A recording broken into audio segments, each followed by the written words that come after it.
October 31st, group of 20 World Summits adopted a 20-page joint declaration. Its content covers cross-border anti-corruption, epidemic prevention and control, response to climate change, etc. There are more than 50 topics in total. Draw the curtain down. The summit seems to be particularly fruitful, but a careful analysis of these issues reveals hardly any issue. Rigid constraint mechanism with traceable execution, a broad list of advocacy issues, except for this trouble word, in addition to adding a large amount of carbon emissions, can't hide the relevant countries at all, or between groups of countries, extends for risks based on the consideration of their respective national interests. The validity of the declaration is particularly questionable. On the epidemic issue that people are most concerned about, how to ensure that the measures are implemented in the implementation of the summit, hardly said a word.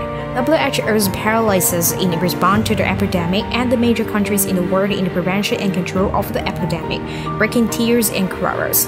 It's hard to believe that these vague promises will be implemented as scheduled. So on the Beijing Winter Olympics issue that China is concerned about, there are also serious differences between China and the West at this summit. Beijing Winter Olympics and Paralympics symbolize that the human society overcomes the new crown of the pneumonia epidemic. The resilience and unity demonstrated, but the US has always opposed this issue. US bipartisan Senate October 28 proposed an amendment to the National Defense Policy Act support the diplomatic boycott of the Beijing Winter Olympics. It can be said to be unscrupulous in order to exclude China, and at this summit, the leaders of China and Russia did not participate.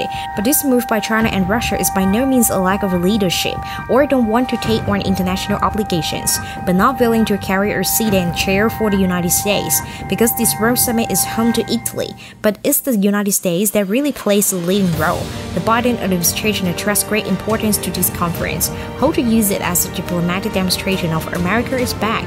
This move by China and Russia is obviously using action, say no to Biden's attempts to continue to dominate the international order. The World Summit is a failed summit full of Greece. On the main topics of the Rome Summit, China plays a vital role. Without China's participation, many global crises cannot be resolved, and choose to resist isolating China definitely not the right option.